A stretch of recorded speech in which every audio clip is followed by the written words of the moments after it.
qaar ka mid ah haweenka qurba joogga reer Somaliland ee ka soo jeeda gobolka Gabiley ayaa booqasho ku tagay magaalada Gabiley kuwaasoo kormeer ku soo maray goobaha adeegyada bulshada looga adeego sida isbitaalka dawladda hoose iyo xarunta agoomaha. haweenka qurba joogga ah ayaa hogaaminaysay Marwo Kawsar Maxamed Bille ayaa kormeer ay ku wehelinayeen Cibaado Maax Cilmi iyo waliba Raxma Xasan oo ka mid ah qurba joogta reer Somaliland ee wadanka Ingiriiska iyo haweenka xisbiga kulmiye ee Gabiley. haweenkan oo kormeerkooda ka bilaabay xarunta agoomaha magaalada Gabiley ayaa waxa halkaas ku soo dhaweysay gudoomiyaha xarunta agoomaha magaalada Gabiley Safiya Waadan Meecaad waxaana halkaas kaga dhageystan warbixin dheer oo ku waramay xaaladda agoomaha Gabiley ay ku sugan yihiin waqtigani iyadoo faahfaahisay in xarunta agoomaha uu hormood u yahay ganacsada Jaamac Omar isla markaasina gacanta lagu hayo oo bil kasta siiya raashinka. waxa iyaguna sidoo kale gacan ka geystay qurba joogta reer Somaliland iyo waliba ganacsato kale. Marwo Kawsar Maxamed Bille oo ina halkaas hadalkoodan ka sheegay ayaa ka hadashay oo sheegtay in ay aad ugu faraxsan yihiin inay arkaan xaaladda agoomaha Gabiley ku sugan yihiin iyo baahiyaha haysto waqtigani. sheegtay in ay gaarsiin doonaan dadka dibadda xaaladda nololeed ay ku sugan yihiin xarunta agoomuhu waxayna ballan qaaday in ay wixii karaamkooda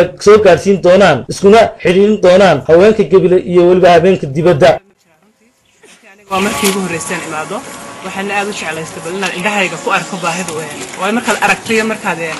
warka heshaa kala duwan yihiin marka bal si aanu u dhiirigelino dadkii naga dambeeyay waa dadkeenu aad bay maanta diyaar ugu yihiin gobolka wax u qabtaan dadkeena khaasatan dadka gobolka Gabiley. marka waxa hada jeer meeshii ka maqan waxaad moodaa inay naan si fiican isugu xidhnayn dadkii dibadda dadkii guduhu inkastoo kulleeyba imka dadaalku sidii hore uu ka fiican yahay oo sidii hore aanay dadku ahayn oo rahantii waxyaabo badan la taaban karo marka la qabtay jiraan haddana dadku inay sii dadaalaan oo inteena gudaha iyo inta dibadda isku xidhnaato gudiyo gaara oo khaasa wixii qurbaha ka yimaada la sameeyo bal meesh baahidu way badan tahay runtii oo Ilaahay baa dabooli kara laakiin haddana dadka qurba joog wax badan bay wax aaminsan qaban karaan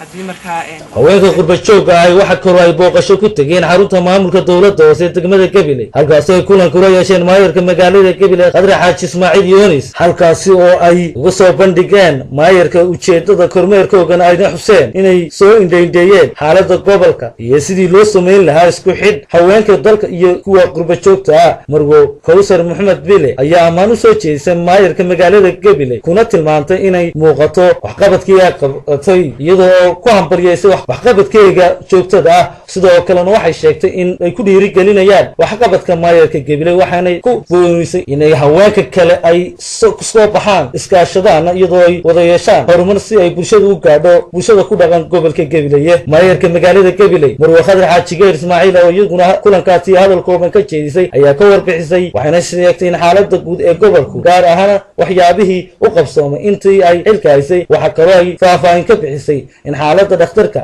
agoomaha iyo guud ahaanba degmada. Qadri Xaaji waxay sheegtay in aan meel kale waxba uga iman balse dakhligii maalinlaha ahaa ay degmada wax ugu qabteen. waxa kale ay sheegtay in bilicdii magaalada iyo shidadka waaweyn ee ay wax ka qaban doonaan iyadoo sidoo kalena intaasi ku dartay in ay furi doonaan wadooyinka xidhan ee bilicda magaalada wax u dhimaya. maanta waxay noo maraysaa ma dhamaanin laakiin meel fiican ayay noo maraysaa marka kulay waxaan ugu soo dhaweynayaa anigu gobolkiini degmadiina waan ugu soo dhaweynayaa aad iyo aad baan ugu faraxsanahay maanta ay tahay booqashadii ugu weyneed ee haween soo booqdaan gobolka aad iyo aad baan ugu faraxsanahay waan ugu soo dhaweynaynaa kormeerkana waan la gelaynaa saas baan dhammaantiin salaamayaa oo gobolkiina ku soo dhawaada